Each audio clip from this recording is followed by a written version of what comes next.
bien, y como les decíamos, seguramente al amparo de lo que pasa en Brasil, la agenda internacional se instala en la Argentina y también en la región. Vamos a saludar por eso a Mariana Camino, ella es socia y CEO de la consultora ABCEP. Hola, Mariana, ¿cómo te va? Buenos días, gracias por estar con nosotros y por donarnos parte de tu tiempo. ¿Qué tal? Buenos días. No, gracias a ustedes por la invitación. Quien está también con nosotros es nuestro querido Walter Brown, jefe de redacción del Cronista. Walter, ¿cómo va todo? Muy bien, Diego. También expectante por lo que vendrá, ¿no? Después de lo que fue la elección en Brasil en la que se impuso Lula da Silva, con un resultado muy apretado, más apretado del que se esperaba, y cómo esto puede llegar a impactar en la región a partir de el año próximo, cuando asuma Ignacio Lula da Silva la presidencia de Brasil, teniendo en cuenta que en la Argentina también vamos a tener un escenario electoral y todo lo que estamos viendo en materia económica y política y cuánto dependemos de lo que pase en el país vecino, ¿no? Mariana, seguramente estos serán temas insalvables en el foro que ustedes están organizando. Así es. Bueno, es la novedad, la elección de Brasil, así que un tema de mucho interés, y en el marco de la región también, porque sabés que, bueno, para Argentina en especial, siempre que Brasil crece a nosotros nos ayuda en la recuperación, así que es muy interesante ver el tema desde lo económico y también desde el giro político que le puede dar, en este caso, Lula da Silva. Walter. Sí, Mariana, ustedes desarrollaron hace algunos días un importante foro con especialistas en materia política, en materia económica, analizando un poco lo que ha pasado en la región, pero también analizando lo que pasa en el mundo. Hablan del otro cambio climático. ¿Puedes contarnos un poco cuál es ese cambio climático que se empieza a observar a partir de las noticias y de los hechos que ocurrieron a lo largo de los últimos meses? Sí, justamente le llamamos el otro cambio climático porque entendemos que primero por pandemia, entrando en la nueva normalidad, y después por el escenario de guerra, se han generado una serie de disrupciones, ¿no? Y de preocupaciones con la cual, digamos, estamos conviviendo con una serie de costos y daños colaterales de ambos fenómenos que tienen la entidad de lo que es la agenda del cambio climático y que se vienen a sumar, ¿no? Justamente a toda esa incertidumbre que genera el escenario del contexto global y su implicancia para América Latina. ¿Cuáles son? El riesgo inflacionario, todo lo que estamos viendo que afecta a la cadena de aprovisionamiento, el tema de la energía como agenda estratégica, la transición energética, digamos, a nivel global que está impactada por ahora el precio del gas, y obviamente todo el riesgo geopolítico que a los ojos de los CEOs es el riesgo que más hoy está incidiendo en la toma de decisiones. Entonces, todos esos elementos, sumado al cambio climático, fueron motivo de disertación en el foro que organizamos. Mariana, cuando hablan de riesgos geopolíticos, ¿a qué se refieren?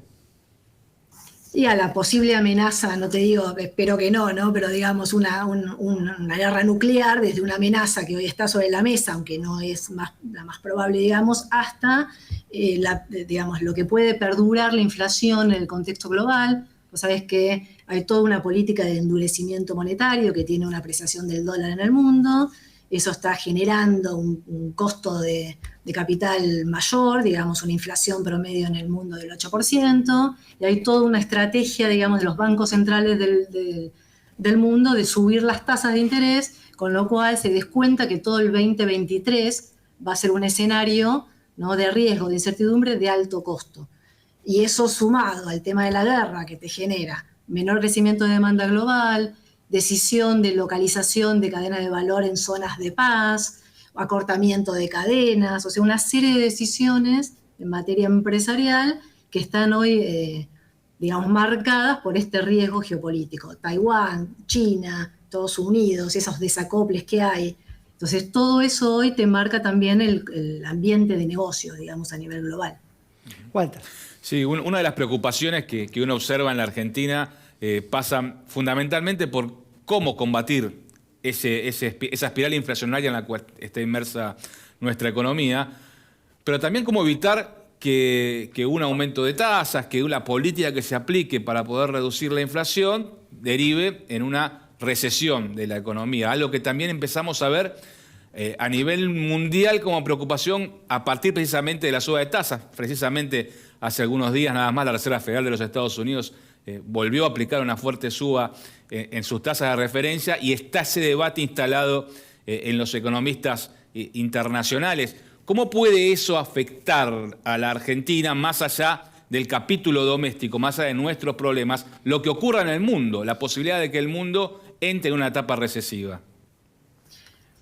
Y mira, como decís, bueno, la Fed es algo previsible, se sabía que iba a estar aumentando la tasa, el mercado lo descontaba, pero hay un riesgo de recesión de Estados Unidos y de la zona euro, que son dos de los motores, junto con China, que empujaban el crecimiento de la demanda global. ¿Cómo nos puede afectar a nosotros? Bueno, una desaceleración de la demanda global, porque estos motores de crecimiento de alguna manera se apagan o se hacen más lentos. Eso, desde el punto de vista del flujo de comercio, es un impacto para una plataforma exportadora como la región de América Latina y en especial para Argentina. También lo es que el dólar se aprecie, porque ahí perdés competitividad, los commodities suben sus precios. Si bien los términos de intercambio son buenos para Argentina, no son tan buenos como lo fueron unos meses atrás. Entonces tenés un mundo que no te luce tan favorable, ¿no?, como en otras digamos, oportunidades. Y desde el punto de vista del flujo de comercio del canal real, eso tiene su impacto. Y también, bueno, por lo que pasa en el derredor, digamos, los demás países también están siendo afectados, entonces ahí entras en, digamos, también en una suerte de competencia para aprovechar las ventanas de oportunidad que se le pueden abrir a Argentina, que esa sería la parte positiva, ¿no?, de cara a que podés ser un proveedor sustituto, por ejemplo, de alimentos, de energía, pero para eso se requieren inversiones y en este contexto de tanta incertidumbre, Argentina no tiene los niveles de confianza o el ambiente de negocios adecuado como para, en el corto plazo, digamos, ponerse a punto para estar a la altura de la oportunidad. Entonces, estás como mucha incertidumbre y eso no es positivo. En el contexto geopolítico me imagino que pesa también la elección de medio término en Estados Unidos, que se presume podría llegar a ser desfavorable al oficialismo. Sí, en realidad estaría en la tendencia de lo que estamos viendo, ¿no? Ya hay 12 gobiernos de la región, 12 procesos electorales que se fueron dando donde el oficialismo perdió. Entonces hay una tendencia, no solamente que están perdiendo los oficialismos, estos en el mundo, pero en especial en América Latina, sino que además en esa alternancia, ¿no?, de que gana la oposición, hay un predominio hacia gobiernos más de izquierda, si se quiere. Con lo cual eso también, desde el punto de vista de una política pro inversión, genera más dudas. Pero sí, lo mismo en el caso de Brasil. Ahora tenemos un giro digamos, del gobierno, de proyecto político que te genera cierta incertidumbre, sobre todo por la gobernabilidad que puede tener el presidente Lula con un Congreso en minoría. Bueno, se dan situaciones donde para el global es más incertidumbre y no menos. Ahora, está claro las dificultades que va a enfrentar Lula con, como bien señalabas, un Congreso en minoría, con algunas gobernaciones muy importantes, en algunos estados a favor y con próximos gobernantes del color de Jair Bolsonaro.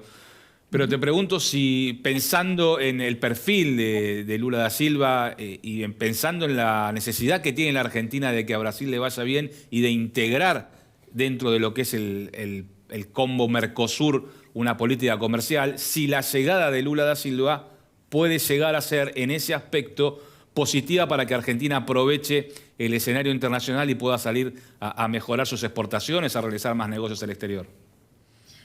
Y mira, la expectativa es que sí, que digamos que con Lula pueda haber una reactivación, si querés, del Mercosur y con esto el acuerdo Mercosur-Unión Europea. También la presidencia de la Unión Europea el próximo año va a estar a cargo de España, donde es un país que claramente tiene interés en que este acuerdo se dinamice, por esto que te decía de los insumos básicos, críticos que necesita la región. Pero hay que ver, digamos, acá tenemos un año de un presidente más debilitado en un proceso electoral, Lula es el primer año de un nuevo gobierno, hay que ver si se da, digamos, cómo se puede sincronizar esa agenda. Y además, bueno, hay mucho, es muy burocrático, hay que reactivar un poco la voluntad política y también hay mucho trabajo que hacer en materia del technicality, ¿no? Hay mucho para discutir, para que se pueda realmente tener una fortaleza de instituciones, una agenda de apertura de nuevos mercados. Digamos, no va a ser un proceso lento. Yo quiero pensar que las condiciones políticas, recordemos que veníamos sin diálogo, ¿no?, entre los dos países. tal vez desde esa situación inédita sea positivo. Bueno, ya lo expresó en el discurso Lula da Silva que le interesa reflotar esa agenda, pero creo que va a ser un proceso, va a haber que acompañarlo o esperarlo. La situación en Brasil, ¿ustedes evalúan que ya está resuelta pese a, bueno, esta cosa también inédita, ¿no?, de un presidente que pierde en las urnas y pasan, uno dice las horas, bueno, pasan los días y hasta las semanas sin que se refiera absolutamente al veredicto de las urnas?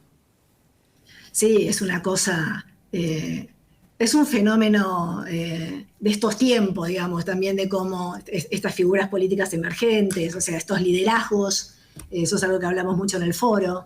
La verdad es que de este tipo de perfil de políticos que no quieren reconocer abiertamente una derrota, como lo vimos en su momento con Donald Trump, pero claramente son líderes que se van del gobierno con mucho voto, ¿no? Porque es una fortaleza en la oposición muy grande. Lo mencionaba Walter, por ejemplo, en San Pablo, la diferencia de 10 puntos a favor de Bolsonaro. Entonces seguís haciendo política desde una oposición muy, muy, muy fuerte, con movilización en la calle. Entonces, son momentos difíciles, son gobiernos que llegan con legitimidad, pero después en la gobernabilidad hay mucha tensión y ahí, bueno, es un gran desafío. Vamos a ver cómo se puede sortear, pero sí, es algo que estamos viendo en el rasgo político de estos tiempos. Walter.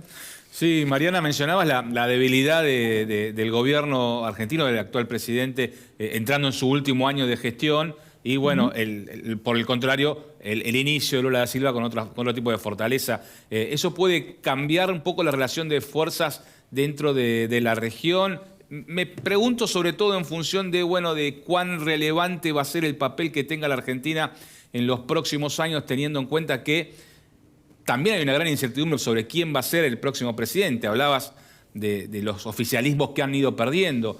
No está muy claro todavía cómo va a ser el escenario acá en la Argentina, pero ¿qué te imaginás para el año próximo en nuestro país? Es una buena pregunta. Yo creo que, digamos, es difícil saber el rol de Argentina. Argentina tiene que... yo me imagino primero un año donde el crecimiento, en nuestras proyecciones hablamos de un producto casi cero o en cero, vemos que se va a llegar a un proceso de recambio electoral, independientemente de a quién le toque, digamos, reemplazar al gobierno actual. Hay una tendencia que en esta línea que vemos en América Latina, pero también lo vemos hoy, con niveles de 100 puntos de inflación, con descontento social. Bueno, hay elementos que permiten pensar que va a haber un recambio también en Argentina. Y en ese sentido habrá que ver cómo llega el país, quién asume, con qué legitimidad o fortaleza o expectativas. Y ahí, bueno, qué nivel de relacionamiento tiene con Brasil. Obviamente somos las dos economías más grandes, pero hay una dinámica que el resto de los países va teniendo. Argentina tiene problemas de competitividad, problemas de crecimiento, problemas de financiamiento. Entonces yo creo que va a ir acompañando, va a ser un enorme desafío estabilizar la macro. El resto de los países está discutiendo reformas micro, nosotros además estamos discutiendo la estabilidad de la macro. Entonces me imagino una Argentina que va a recuperar, porque está en niveles muy bajos, que lo tiene que hacer. Creo que si Brasil crece, derrama y es positivo para Argentina. Y bueno, tenemos potencial, ¿no? Vivimos del potencial. Creo que si hay un gobierno que renueva algo de expectativas y vuelve a hacer, si se quiere, los deberes con tanta oportunidad que tenemos, yo quiero pensar y soy optimista de que hay margen para recuperar, para crecer. No sé si el Mercosur será un ancla o se puede apalancar parte de ese crecimiento en el Mercosur.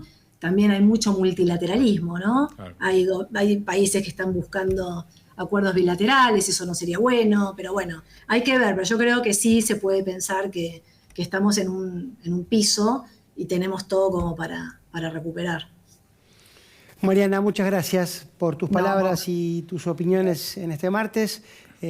Muy atentos, seguiremos a ver qué pasa en la región porque estamos hermanados y eso, para lo bueno y para lo malo también, ata nuestros destinos. Gracias por estar allí. No, por favor, gracias a ustedes. Por favor, y a ustedes que siguieron esta charla muy atentamente, Walter, a vos también. No se vayan, hacemos un corte, seguimos con el programa.